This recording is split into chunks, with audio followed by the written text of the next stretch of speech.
அஸ்ஸலாம் அலைக்கும்.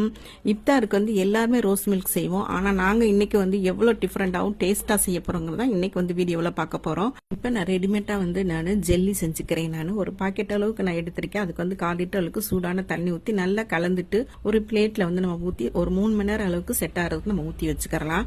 1/2 லிட்டர் அளவுக்கு பால் எடுத்திருக்கேன். கெட்டியான பால் எடுத்து காய்ச்சி நம்ம ஆற வச்சு ஊத்திருக்கேன். ரோஸ் சிரப்பு வீட்லயே செஞ்சது. அந்த ரோஸ் சிரப்பு 3 ஸ்பூன் அளவுக்கு ஊத்திட்டு நல்லா கலந்து விட்டுக்கலாம். கலந்து விட்டுட்டு பாருங்க, அதுக்கடுத்து நமக்கு ஜெல்லி நல்லா செட் ஆயிருச்சு. அது சின்ன சின்ன பீஸா கட் பண்ணி இப்ப அதில் போட்டுக்கலாம். போட்டுட்டு ஒரு கப் அளவுக்கு நான் மில்க் மேட் எடுத்திருக்கேன். அதையும் நம்ம ஊத்திக்கலாம். மில்க் மேட், ரோஸ் சிரப்பு எல்லாமே நம்ம வீட்டுல செஞ்சதுதான். நம்ம யூடியூப் சேனல்ல போட்டிருக்கோம். நீங்க போய் செக் பண்ணி பாருங்க.